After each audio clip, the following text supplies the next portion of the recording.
Kel. And I'm Lisa. And welcome to the big interview to celebrate Lesbian Visibility Week. And we are joined by the incredible poet, Bethany Rose. How you doing? Hi, how are you? I just really enjoyed that introduction song. I had a little rave out to it. Did you like it? She's very proud of that. Very proud. I'm quite proud of that. I spent hours putting those things together. I'll send you a copy and you can put I it loved it. It's been a long time since I've been out as well. So I felt like I was back in the club. Did it bring back misspent youth? Oh, do you know what? I was never cool enough to have a misspent youth. There was nothing misspent about my youth. I collected Beanie Bears and I used to really enjoy polishing my shelves. I was not misspent. There's nothing interesting about me being 15. You'll be worth a fortune one day. That's what I keep telling myself as I continue to dust them in my kitchen. You keep them in your kitchen? No, I'm joking. They're in the loft. Don't put that in. Plates and pots. My beanie babies. You have toast placed upon a beanie bear. There you go. Listen, you are exploding everywhere at the moment, on the telly and all over the interweb, and literally everyone seems to know your name. There's been a meteoric rise, hasn't there? Yeah, which is a bit strange, really. And I think something that's been weird for me is I think a lot of people think at the moment that I'm working the hardest and doing the most work I've ever done, when actually that isn't the case at all. I think the hardest I've ever worked was really probably 8, 7, 6 years ago when I was at different dive bars every night, in East London. I remember doing a show once and it was just my nan in the audience. My nan wasn't the only person I knew in the audience. She was the only person. And I was out every single night trying to find venues, trying to find slams, trying to find anywhere that I could go and connect with people who, were hurting too. And now it's really nice because big jobs come through, but actually it's much less work. They're just higher profile, which is really lovely. People say, well, you must be so busy because you've the ITV, the nationwide thing. And I said, well, no, my partner filmed it in the living room because of coronavirus. Yeah. It took about 15 minutes and now it's on the telly, which is lovely. I haven't seen it yet, which is annoying. You haven't had that moment when you've gone, oh, it's me. It's me on the box. Oh no, I haven't seen it. I keep hoping, and I just thought, well, do you know what? I've had enough of my own voice anyway. But I think, it's been really nice. It's been lovely. But I think with it has come quite a lot of responsibility because a lot of the stuff I talk about mainly is mental health. And in January, I did an interview for Frida, and it blew up a little bit. It got 100,000 views or something like that, and it was on. I had a breakdown about a year and a half ago, and it was on my journey to healing. I say journey to healing. I think it's more. I'm still on it, but I think what happens is because of the job I have and what I do, I think a lot of young, especially young gay girls, but hear me speak and they want to talk to me about how sad they are and how much pain they're in and how much things hurt, and it's so difficult because I want to speak to them all because I was that girl and I still am that girl, really. But I'm getting sometimes the middle of January, I was getting 600 messages a day from people who didn't want to be here anymore. And suddenly I started to panic thinking, I wish I could just have you all in my house and cook you all roast potatoes and pop you in front of the fire and we can all watch Holby City together, because that's the dream. But I can't manage this, and I'm still building on my mental health as well, which is fragile.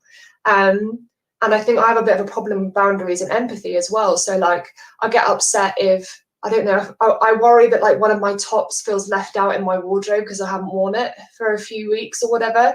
And so I need to work on, I can't be there for everybody, but that's something that I'm finding quite difficult, is when you talk about important things like sexuality and mental health and depression and OCD, and people want to talk to you about their experience, and that's my greatest honor, my greatest privilege, because I just love hearing people's stories. But I'm also not a qualified therapist. I mean, I was training to be one, but I was too messed up. So you're messed up when you're kicked out of therapy school. But I think it's just difficult because I think sometimes as well in my work I sound like I'm really thriving and brilliant. like doing really brilliant. I don't sound brilliant. I sound like I'm doing really brilliantly, when actually there are a lot of days where I still do struggle to function. But you don't see those days. You see me like I've had a hair wash and I'm sat here, or but that's not actually the reality. And sometimes I think that's made me feel a bit pressured as well, because I think a lot of people want to know that I've done these things and they've worked, and now they want to know what I did that worked that can then help them. And I think everybody's journey into beating their demons, or at least sitting alongside them and holding their hand, is completely individual, because our demons are not the same. They're not the same monsters. They're different colors. They come at different times. They're different shapes.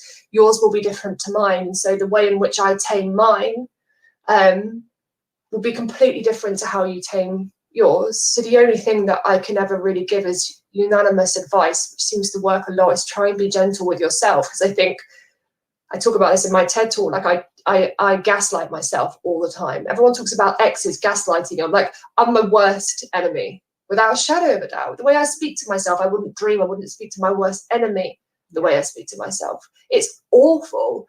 And so for me, like, there's also been an element of having to believe that I'm worthy enough to even challenge that voice, because there's a part of me that sort of enjoys the fact that I'm so self-punishing, because it makes me feel good, because I feel like, well, at least I'm on it, and I'm telling myself off for my poor behavior, and at least I don't like myself for it. And actually that's a way of avoiding the work, just being like, well, I'm just hopeless, and I'm just ill, and that's who I am, and it's really annoying, and that's what it is. It's like, actually, no, I have to sit and work out what's going on here, or that's going to be my narrative for the rest of my life. I have to challenge it. And the only way that I've been able to do that is by speaking to myself as a loving parent, with patience, gentleness, curiosity, compassion, assertiveness, firmness, all of those things. But it's so hard to change the voice that you've had in your head since you had a voice in your head. It's so hard to change that. So like, drop something on the floor and your first thought not be, oh, you effing stupid, to actually be like, just the same way I have one of my students drop something at school, I'd be, it's all right, darling, it's just a drink, go and clear it up, don't worry about it. Wouldn't even bother me. But yet when I do it, it's representative of how fundamentally flawed I am as a person. I think so many of us are guilty of that, though. I mean, you're a stickler for that, aren't you? If you drop something, you get so cross with yourself. I do get very cross with myself. I'm probably my harshest critic, the same as you're saying. But to be that critical of yourself, but then feel that overwhelming responsibility and almost burden of other people coming to you for advice, because they're soaking up the work that you do, and it's resonating with them, and they're identifying with you. I definitely don't find it a burden at all. Like, I love it, actually. But what I worry about is, I feel like saying, guys, this is the blind leading the blind. Like, I've got no idea what I'm doing. I just talk about it, because that's the only thing I can do. Because not talking about it didn't work, so I'm trying talking about it. And that's pretty much all. That's all I have.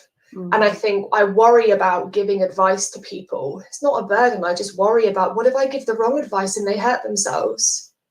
How would I live with myself, And that's really difficult, because I do think that sometimes as well, like in my book, I do make suggestions. I'll always make suggestions of things you can do, things I can do that have made me feel better. Or even, like, I say to some of my young people I teach, like, they say, oh, I saw online you've got to write a list of 10 things that make you happy, to kind of tune in with how to cheer yourself up. And I say, that does never work for me, ever. Because all I do is write down 10 nice things and then hate myself for like not really feeling that happy about them. So I tell them to write down 10 things they bloody hate that they never have to do ever again. And then read through that, and then they'll feel good. They're like, what do you mean? And I said, well, I know I never have to do geography GCSE again. That makes me feel great. I never have to sit and pretend to be interested in what a man is saying ever again. Perfect. And then so when I write those things down, I start to feel at least some kind of relief, which gives me some kind of chemical reaction. And so these are kind of little things that I've picked up on, that I've learned, that are not mainstream and not traditional, but have helped me, if it works for you. And also, it's a harmless thing to do, isn't it? Nobody can really hurt themselves by following a simple piece of advice like that. No. And I wish that there was a way that we could make our communities better, and that we could hold each other and everything wasn't so nuclear. That's what the problem is. And I think I don't know, I speak on behalf of the people I know and love, but I just feel like everybody feels lonely in some aspect. Even if they're happy in their relationships, they're lonely at work, or lonely in friendships, or lonely in family, or lonely in identity, and I really feel as though there's some real problems at the moment with this is what one of my poems I did for you was about, with what we present and who we actually are. Mm-hmm. There's a huge gap. And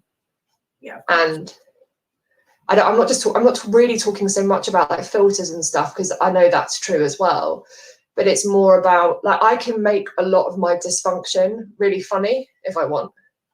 I can turn it into like a comedy, like, oh, it was so funny because I did this thing, and actually like a lot of the stuff that's happened to me is quite awful and it's not that funny, and I need to be careful that I don't just turn myself into kind of like a show monkey about it as well, like, oh, look at this really crazy life I've had, you know, and do a little dance. And that's quite hard sometimes, though, isn't it, to have that sort of self-deprecation, and to want to make difficult things a bit lighter by injecting comedy. I think we all do that. We're all guilty of that.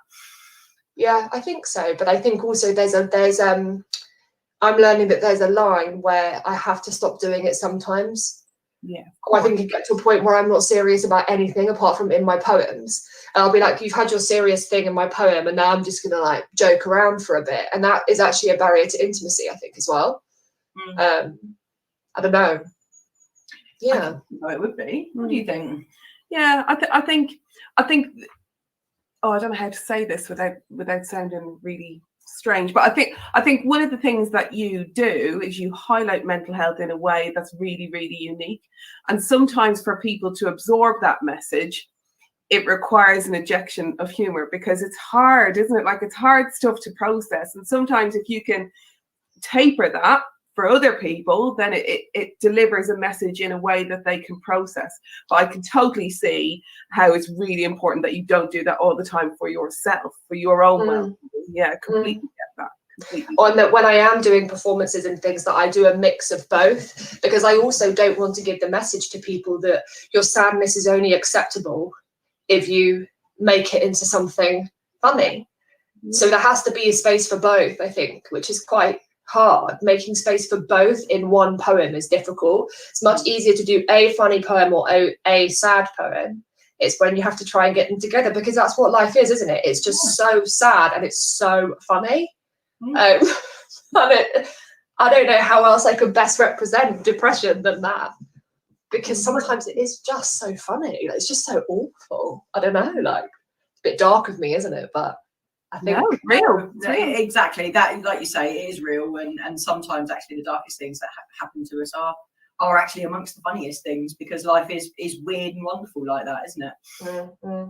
Yeah. Your be kind to yourself advice. I know it's like it's one of the most overused phrases, isn't it? This year particularly, I think, but I think it's so true. I saw a meme that's been doing the rounds over the last week, and it's about somebody working through some emotional turmoil, and they say, oh God, but I've hit a wall. And the response that they get is, it's okay, because sometimes walls are there to be leaned on. And I just thought that was really powerful. It was a really, mind-changing meme. It's beautiful. Absolutely right. You can totally take a break, and I think people who are watching this and who, are battling their mental health, and trying to stay well, that's exactly it. Some days you'll make great progress, and some days you just need to just rest and take your time, because it's, as you said earlier, it's a journey, it's a long journey, it's an ongoing one that I don't think ever ends for any of us, really. We've got to keep working on it all the time. And I think as well, you saying there about be kind to yourself, I find that so difficult, because when I'm poorly, that's very abstract to me. Like, what does that even mean? Yeah. Like, what is there? Because there are some days where it's not possible for me to get out of bed. So what does kindness look like then to myself? And what does and so I do find practical tips as opposed to metaphors. Like, I find that for me really helps. So like, I say in my talk, like, sometimes if I'm really sad and I can't get out of bed to go outside, I try and pretend that I'm an alien, because then I can imagine I'm seeing concrete for the first time, and it just for like 5 seconds of my life alters my perspective. 3 seconds, 2 seconds. Or like, I remember once I just felt so flat and like I wasn't here anymore. I got a really fizzy drink and sat in the dark under the shower faucet and just drunk this Lucozade under the shower just to feel a different sensation of stars inside of me and I don't know, like water outside of me to try and take myself out of myself. And these are just, they're such small things, but I also try and say to a lot of my friends, I think everyone talks about self-care, and I actually think that self-care and self-soothe are different things. So for me, self-soothing doesn't work. So bubble baths don't work. No. Face masks don't work. Going shopping, that doesn't work. That's self-soothe, and I think that's different. Self-care is go to bed on time because you're worth a bedtime. Don't eat a load of crap every night because you're not checking in with yourself and who you are and your body. And I felt like when I got ill 2 years ago, well, a year and a half ago, so I've lost 5 stone in that time. So that's been a really strange experience for me, having my body change. And I think it got to the point where I was so out of my body. I felt like a brain on feet. It was like my body didn't exist anymore. It was like it was just something that I dressed. I didn't even look at it. I didn't even engage with it because it's just, I couldn't. My shame wouldn't let me, I don't think. And that was something that was really, really difficult because sometimes people would say, oh, sit in the bath and like look at your body. I'm like, I can't do that. I don't like what I look like naked. I can't do that. Or be intimate with your partner. I don't feel comfortable doing that. Or, you know, a lot of the things that people would say, or like, I don't know, dress up for the night. I'm not a girly girl. Like, I feel like a ham when I'm in a dress. It doesn't work for me.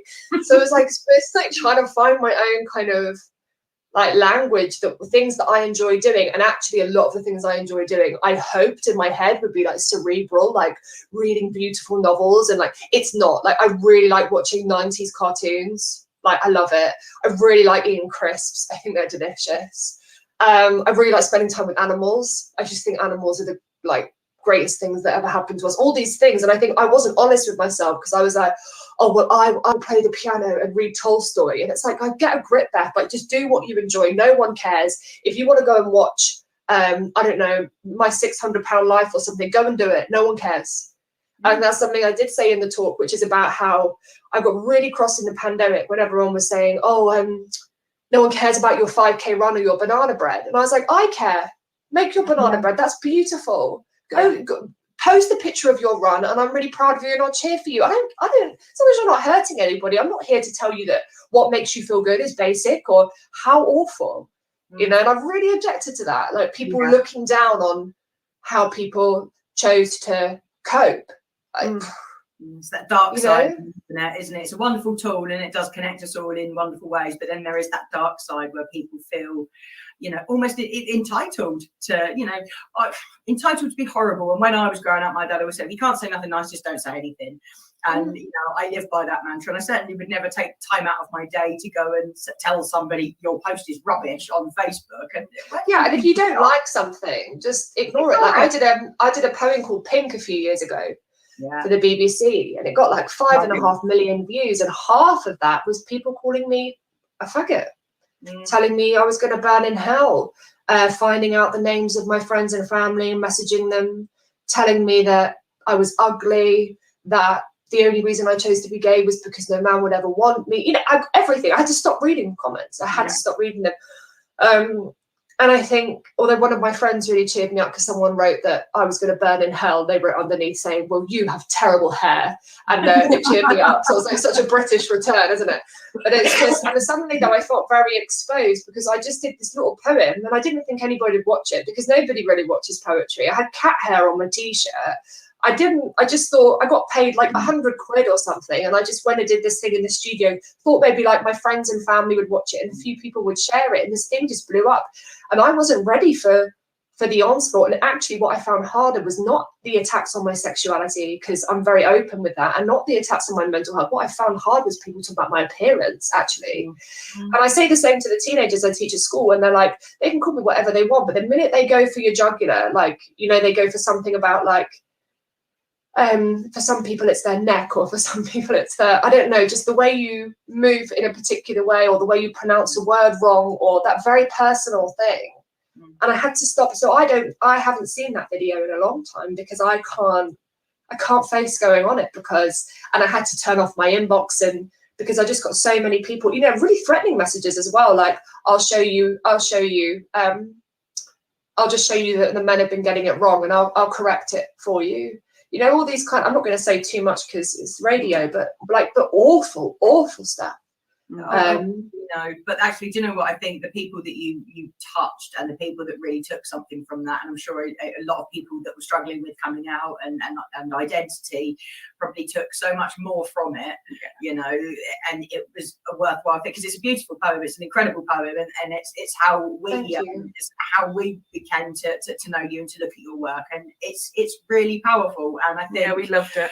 Yeah, I think even, you know, our mantra really at Pride in Surrey is we do all these videos and we do shows and stuff. And, you know, even if we change one person's life, even if we make one person's afternoon slightly better than it would have been, then it's actually all been worth it. Yeah. You know, and that's the way to think about it, isn't it? But yeah, there's some horrible, horrible people on the internet and they're best ignored. Oh, I just feel sorry for them. You know, like they spend their lives being nasty to people. These are people that have got nothing. I think I'm with you on that, but I think when it got to that many millions of people, it started to affect my mental health. I think. Yeah. I think I was expecting that. You weren't expecting it to be so. Oh my God, no, not at all, not at all. What a shock system. Oh, it was mad. I remember telling my dad, and he's like, "Are you joking?" I was like, "No, like I don't know what to do." I was just like.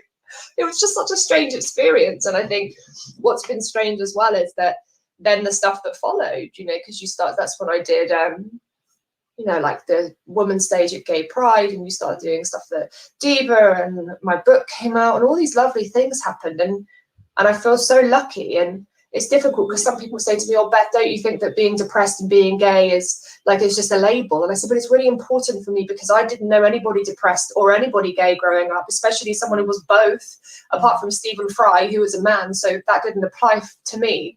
And I would have loved to have known someone youngish. I mean, I'm stretching it a bit there, but you know, youngish, talking about like, you know, I'm not well. I've been really unwell. I've been like." It's like nearly ruined my life. And also I like girls, and actually I have a really beautiful, wonderful life and a high quality of life. And these are the things that I've learned, and I'd love to share them with you.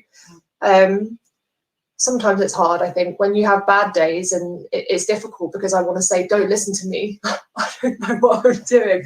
But there are other days where I think, you know what, like I've really been to hell and back. And I think something I talk about a lot is, and I do speak about this in my book and in my TED talk, is that I wish that depression turned you purple.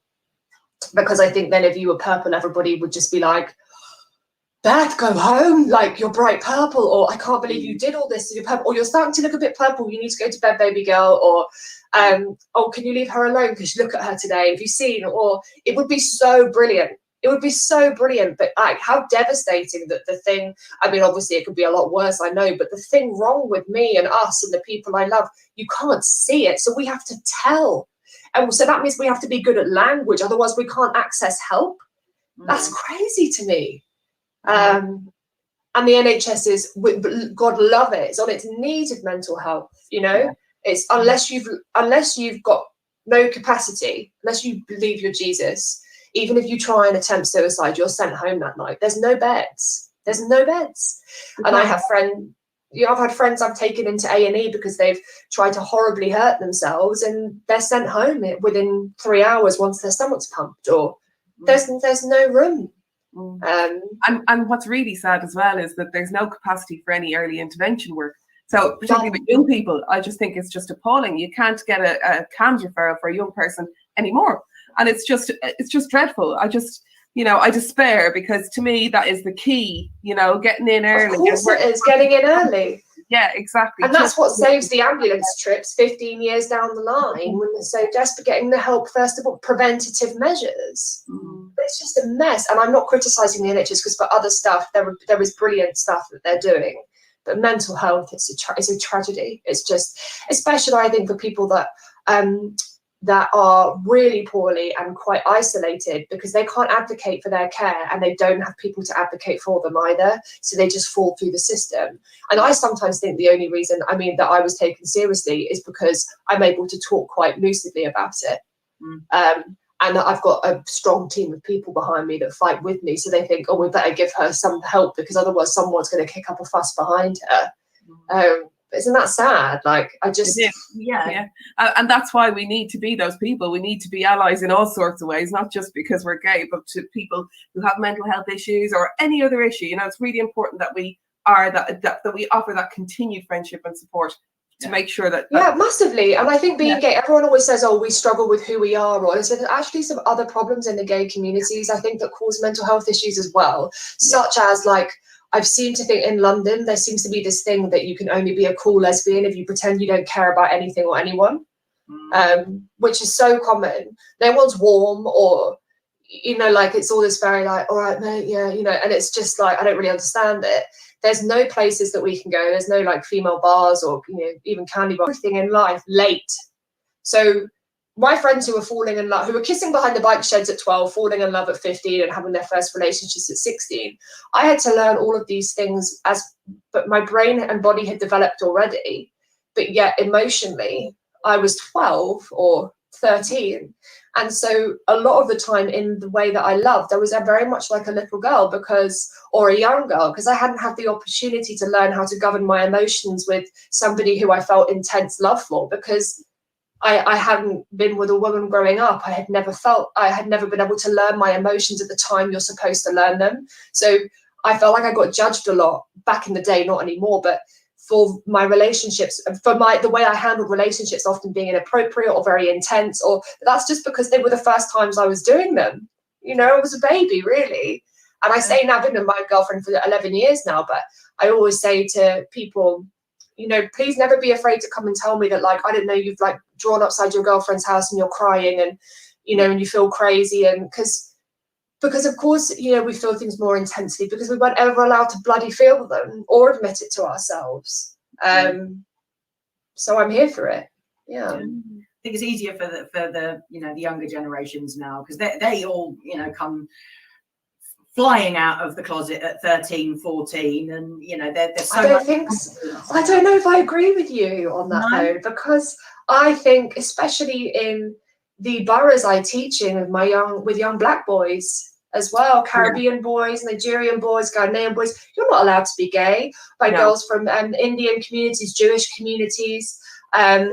I think if you're, and I hate to say this, but I think it's much more acceptable now, and it seems to be happening a lot if you happen to be lucky enough to be white and middle class.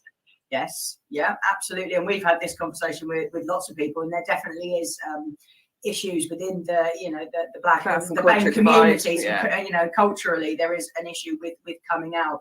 I think in general, you know, had I been born 20 years later, 30 years later, my life would have been a lot easier with regards to coming out, and, like you say, being able to experience those things at the same time as my friends, because they wouldn't have batted an eyelid and I would have been able to come out, rather than, you know, having to wait until I left school, so I didn't get decked for being a big leser.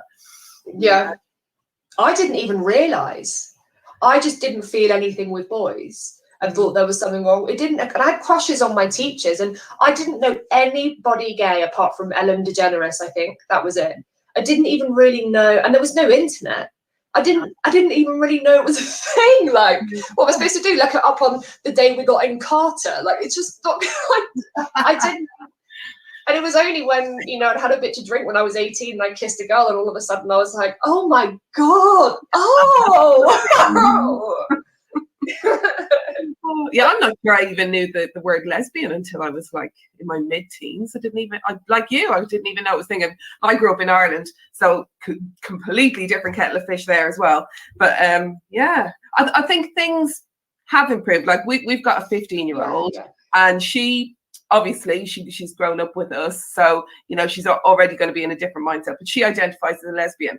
And in her school they have a pride club, they run pride assemblies, they do loads and loads and loads of stuff, and they do brilliant support work, particularly for their trans pupils, which is great, which is absolutely fantastic. But I absolutely agree with you. Yeah, no, it's really positive, but I completely agree with you that the challenge really is how we break down some of those cultural barriers.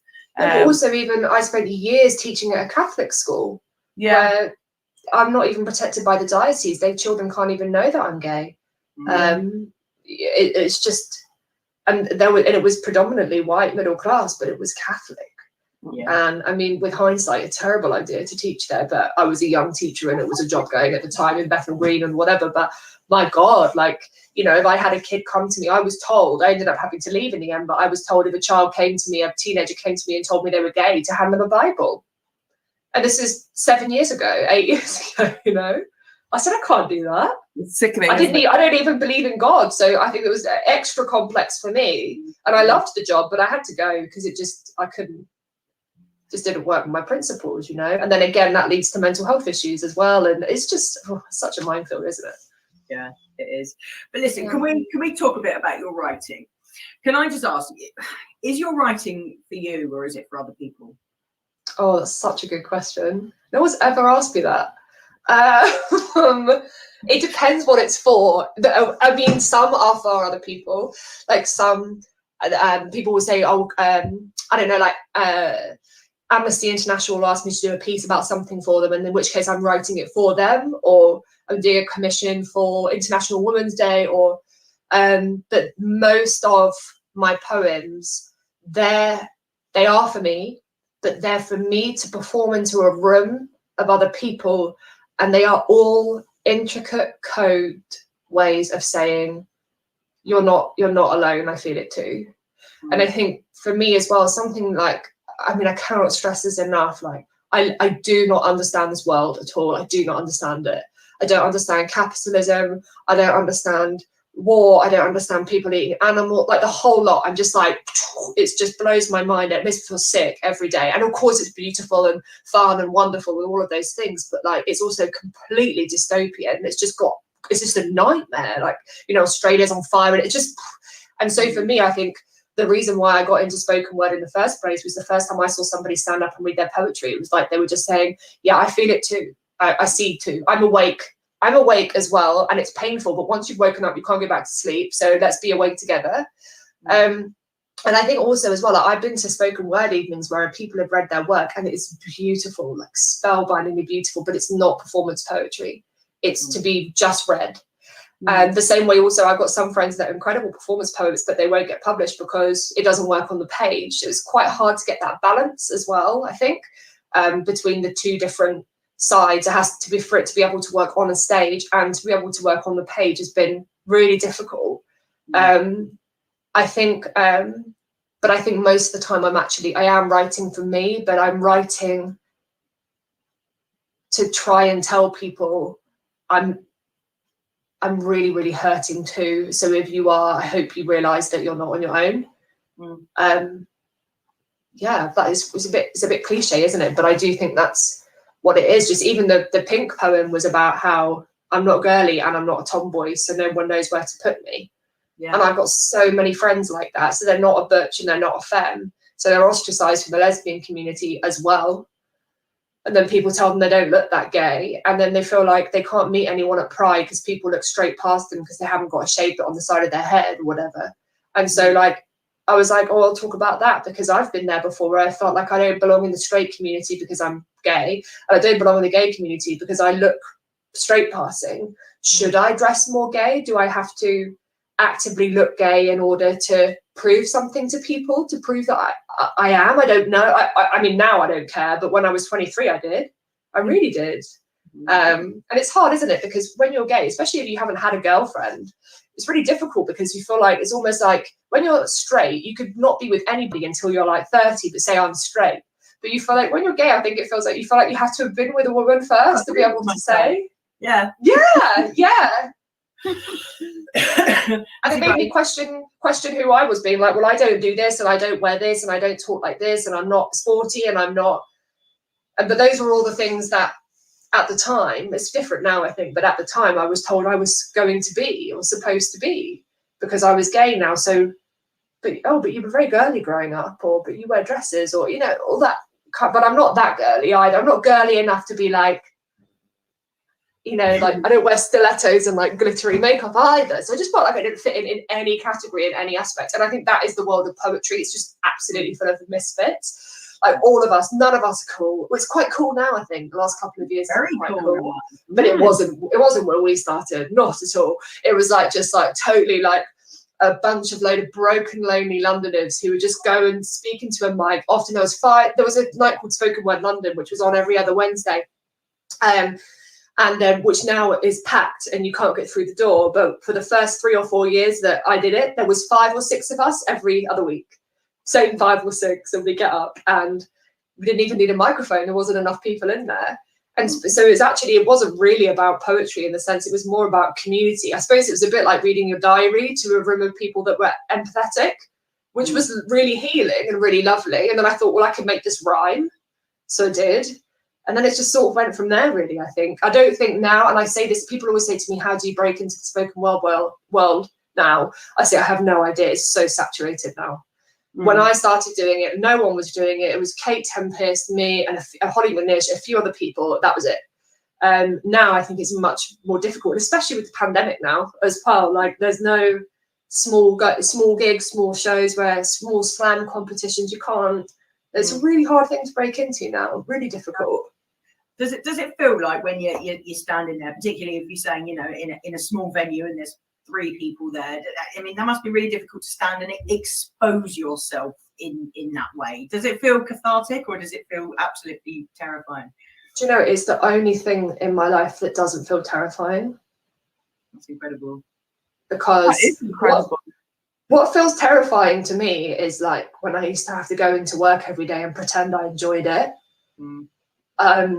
Or not now, I like my job now, but at the time, or like that I had to like laugh at things I didn't find funny. I felt like I was pretending all the time. And then I could just get up on the stage and just say, like, I'm lonely, and someone would clap. Like, this is amazing. I think as well, like, I'm a bit of everyone always says at school, oh, don't pay attention to that girl or that student because she's an attention seeker. And I would say I really resent that term, because I like to call it support seeking, because I think there is absolutely nothing wrong with a child seeking attention. I think there's nothing wrong with an adult seeking attention. And actually, a lot of people say ignore them. And I say, no, give them what they want and see if that works as a special try. And I think for me as a performer, that's definitely something that was met in me, which is that, you know, you don't talk about your emotions and you get on with it and da-da-da. And so I was always really hurting, and my depression has always been really bad. My OCD has always been awful, but I didn't really get to talk about it, and I had to hide it. And I suppose this was the first time I felt like not only was it accepted me talking about it, but it was celebrated, which was insane to me. And I felt seen for the first time. I felt like these people didn't care about me because I had a good job, or because I had a nice car, or because I kept my head down, or they actually were genuinely interested in my ugliness, and they didn't even find my ugliness ugly. I mean, that was just mind-blowing for me, because I think, and this again is something I talk about, which is that everyone says, oh, we should all be vulnerable together. Like, and I say there's 2 different types of vulnerability. There's the kind of, I'm playing my guitar and smouldering with a roll-up cigarette and eyeliner vulnerability. And then there's, on your 6th packet of mini cheddars, on the phone to the GP receptionist crying as the crumbs exfoliate your legs vulnerability. That second one is the key to intimacy. If you can share that with your friends and family and the people around you, I think you're really onto something. The side where I say to my friend, you know what, actually, to be honest with you, last night I spent 3.5 hours on Instagram stalking somebody who bullied me at school. And I don't know why I did that. And I got in the vortex and I got really, really upset. And then I went and ate a box of Mile ice creams and found an old cigarette butt on the floor and smoked it. That's what I did. And all of a sudden, you're having a much better conversation. Because often they go, oh my God, I was stalking someone last night, got pulled into a vortex as well. I don't even care about it anymore. But we're all like that. Being able to be that open and that raw with other people and expose yourself, because actually when you tell people about stuff like that, nearly everyone's a bit like it, aren't they? And everybody's a bit broken and a bit vulnerable and a bit weird and a bit special, and we just don't go around telling everyone about it. And it's but then I say but what I think, and this is what really revealed it to me when I broke, I realized the cost of pretending is greater than the cost of being vulnerable. Honestly, like, it was the most awful experience of my life. Like, I mean, it was, I don't even know if you can call it rock bottom, because at least then I would have been able to push myself up from the floor. I think I was below. I had no identity left. I had nothing. You know, my hair fell out, my teeth fell out. I couldn't walk. I crawled to the toilet. Like, I could not bear to be in my skin. If I could have ripped it off, I would have done. And that is the cost of pretending. Yeah. It is. And it will always creep up on you, whether it creeps up on you at 3 o'clock in the morning because you've had 4 bottles of vodka and you're shouting at your partner, or whether you're somebody that likes to tidy the cutlery drawer when you're feeling very tense, or it doesn't, like, it will manifest in some way. And people also doesn't it feel a bit narcissistic? So I have a therapist, I have a dietitian, I have all these things. I say it's not narcissistic for me at all. What's narcissistic is ignoring all of my problems and ignoring all the work I need to do and expecting the people around me to be bled on by a wound they didn't even cause. Yeah, no, you're so wise. You're so wise. And I think things like, you know, anxiety and depression, they do creep up, and before you know it, they envelop you, doesn't it? You know, you've got to really, really try and be really self-aware. It's very tricky. I think lockdown, I think this whole last year and a bit, I think people are going to be a lot kinder with regards to mental health. And I think people are going to have experienced issues they didn't realise were there. And I think they're going to have seen things they didn't know were there. And I think perhaps there might be a little bit of a change coming out of this, of people being so much kinder because they've had the experience themselves now. They haven't been able to just get on with life and ignore it by going everywhere at 100 miles an hour. They've had time to sit and reflect, haven't they? And most people I know that have had the worst mental health problems I've ever seen have coped the best in the pandemic, because we know what it's like to be isolated. We know what it's like to not be able to go out. We know what it's like to be banned from doing things, to have days on end where we know how to be instead of just do. Because a lot of the time I'm too ill to do. I can't go and like do my work or do this. I have to literally sit in my skin and work out how to make it more bearable. So I feel like I have had skills, and I have my friends call me who I would class as a million times more successful than me, you know, doctors, lawyers, surgeons, who are like, I can't get through another day. How do you sit in your skin? I've watched all of Netflix. I've read all the books I wanted to read. I've done 4 puzzles. I've been for 3 walks, and I've got a puppy. I'm screwed. I don't know what else to do. And I'm thinking, oh my God, this whole time I just thought they had their stuff together. And actually, they're just really good at doing stuff. And that is not the same as really good at being. Really has it together, do they? None of us do. No. We might be able to disguise the fact or pretend to ourselves and everyone else that we have it together. But nobody really, I mean, what even is that? What is having it together? I think to me, I think there is something I aspire to, and maybe it's not togetherness, but maybe it's being able to self-regulate, to be able to regulate my emotions so I don't get too on the extremes of anything, to be able to kindly parent myself down from dizzying heights and despair too, to be able to just to be an ally to myself. That's what I think being sorted is to me.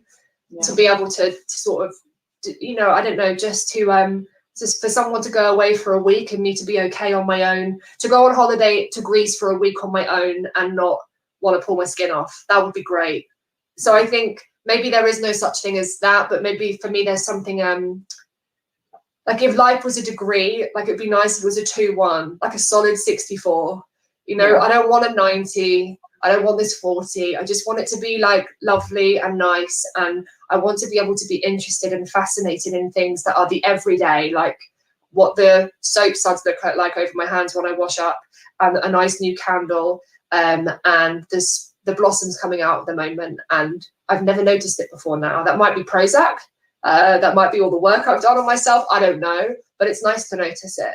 Because I think I was always just living my life like, if I achieve this, or if I get the book deal, or if I do this. And I realized, and that's what was almost the final crusher for me. We had one of our students was murdered, and then I got this book deal, and I just thought I would have arrived then, and I would finally be in my skin. And I was like, oh my God, I'm exactly the same twat, but just with a book deal. And it was crushing. It's like, you know, when people go traveling and they get to Australia and they realize they're the same old, well, twat, but it's hot. Yeah. That is literally what it is. And I was like, oh my God, whatever I achieve means nothing if I can't feel safe in my body. Nothing. And so that was I think that for me is probably what I'm aiming for, like inner internal safety. the wall you were talking about earlier, rather than constantly smacking up against objects or something, being like, hey wall, are you okay? Do you want a cuddle? As I say that in my TED talk about the Grim Reaper, I'm like, you know, the Grim Reaper, poor guy, he literally comes to take everybody to their afterlife. He doesn't even kill them. He's coming to keep you company and safe, and nobody's ever pleased to see him. So when I see him, I'm just going to give him a snuggle and be like, hey dude, I know it's not your fault. We're all deserving of compassion, you know.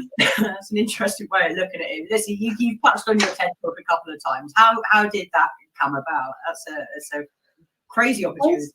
Yeah, I was doing a gig. I supported somebody at a book launch, and I did a poem called List, which is about a list that the doctor gave me when I was depressed of 10 things to do that would cheer me up, which was an absolute load of bollocks. Yeah. Okay. Codswallop. Codswallop.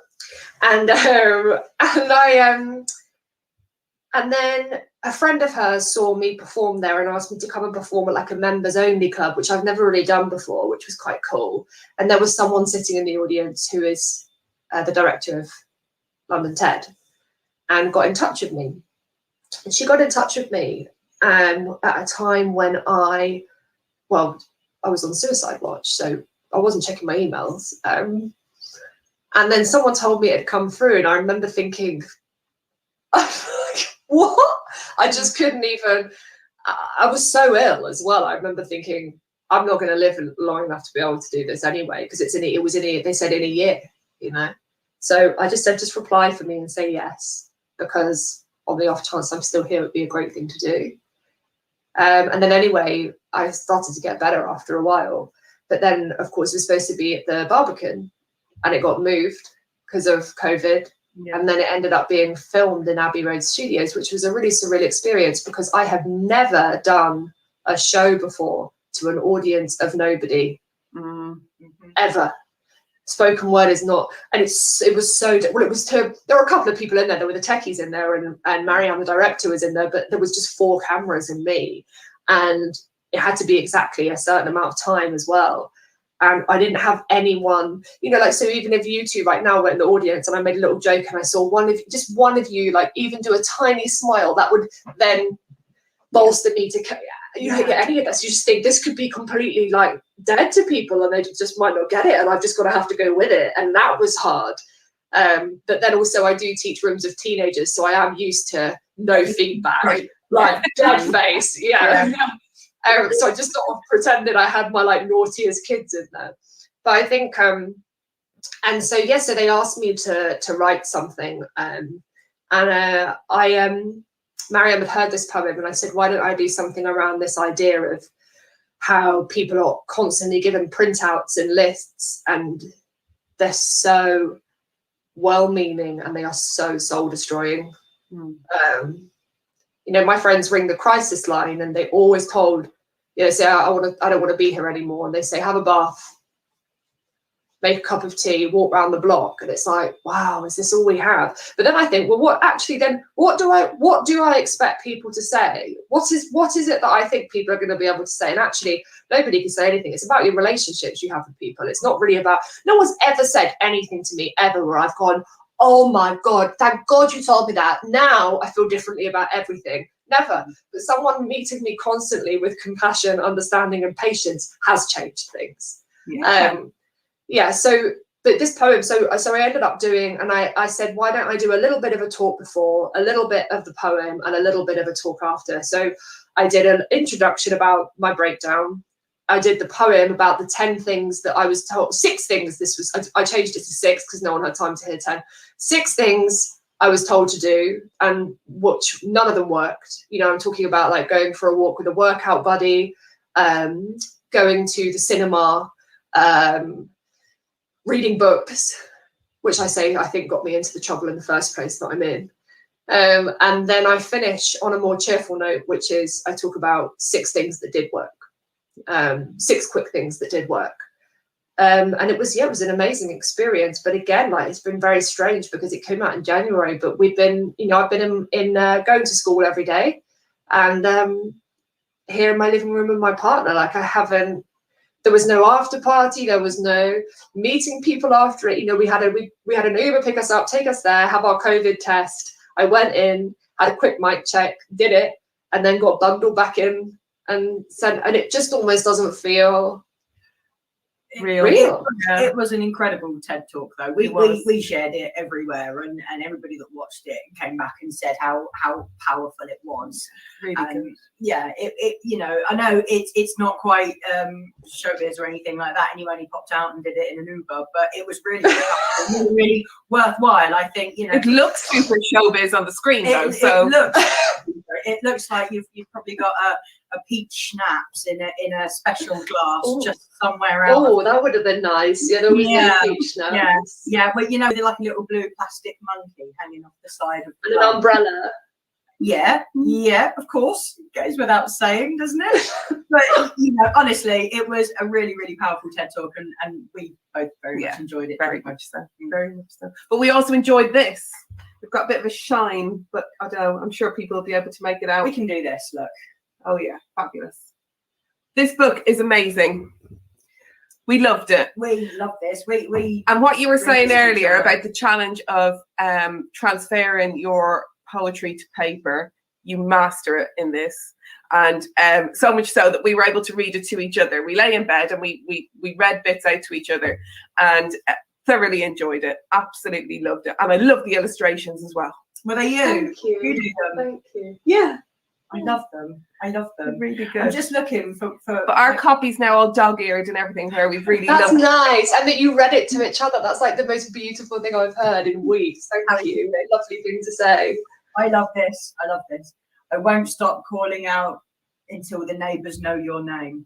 That is the best thing I've read. That was when I was in Egypt with my partner, who was beautiful and amazing, but was sick of my shit. And she told me I was being a bit much, which I can be, and which I respond normally, well, maybe you're not enough, but that wasn't really appropriate at the time. So she was like, you're being a bit much.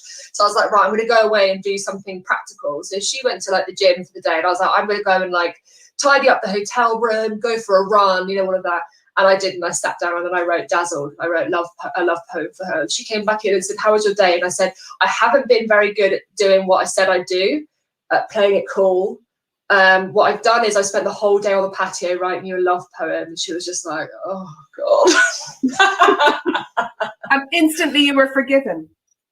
Not at all. Not at all. I think sometimes she just wants me to make her an egg or something, and I'm like, I've written you a book, and she's like, that's great, babe, can you do the washing up though, please? Absolutely brilliant. So we're here to celebrate Lesbian Visibility Week, and we've been here talking for ages and ages and ages, and I'm sure we could talk for another 2 or 3 hours, but I just wanted to know if there was anything that you would like to say to the queer community, but specifically to the lesbians amongst us. Is there any parting knowledge you would like to share? About what? About being a lesbian? About anything. About the importance of visibility. Do you think it's important? I think it's really important. If you are able to be safe in being visible. If not, no, I don't. I don't think you should. If you don't feel comfortable risking losing your life or your family, please do what feels safe and comfortable for you. But I do think it's really important for our younger generation to see that there are older lesbian women who are in love and functioning and successful and have families and don't fit into any kind of old box or stereotype or label or all those kinds of things, which I think is really important. Because also I remember being upset thinking when I was gay, well, does that mean I can't have my like guinea pigs and cats and babies, and I associated that form of having animals and children with a straight life, and that I would have to be some kind of like cigar smoking, I don't know, Lothario or like a film director. I felt like in order to be a lesbian that was worth any kind of credential, I had to be really, really cool. It made me feel pressured that I had to be some kind of like unusual, cool person who wore like natty suits, or who was really witty, or was like Shane, and I felt like I'm none of these things. Like I'm really not. And I think, so I do think it's really important. I think some advice that I would give to my younger self, if I could, is I would say, stay away from the people who you feel you have to be cool for. Yeah. Just Absolutely. find the people that you can be like a geeky baby clown, because that's all we have. We're all cool in our own way. Yeah. And these fads. Oh yeah, no, I agree. We are all cool in our way, but I think maybe I just spent years enmeshed in the East London lesbian scene, which is just painful.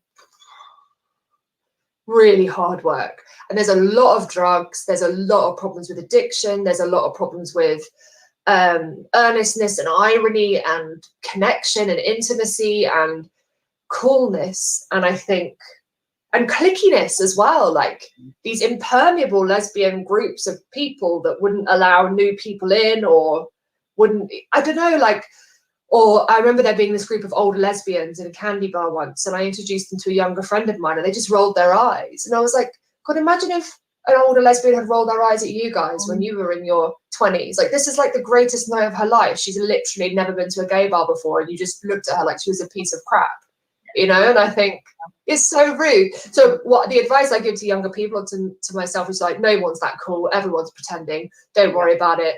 Do you? And also, it's much better to be on your own and to love yourself than to be with someone who treats you like a piece of crap. Don't do that. Please don't do that. Just for the sake of saying you're with a girl, or don't do it. It doesn't matter. Promise me you'll leave. Call me. It never ends well, does it? So yes, be your authentic self if you can at all. It's definitely the way to be, and be around people who love you for who you are. It'll serve you well, and the scene is what it is. But it's better to have one brilliant friend than 30 annoying. Yeah, and if you can't find a friend and you don't get on with anybody and you feel desperately alone, get a dog or a cat or a guinea pig. Yes, or all three. Several three. Complex combination. Why not? It's just about managing space. That's fine. Okay. Have all the animals. Get a goat. Oh yes, could get a goat in a wheelchair and a little pig. Oh, this is what I want. I just think there is. I say there's a.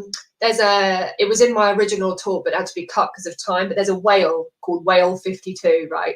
And it's got its own frequency, and no whale can understand it. Oh, so it's on its own. No one can understand what it's saying. But the birds come and sit on its back.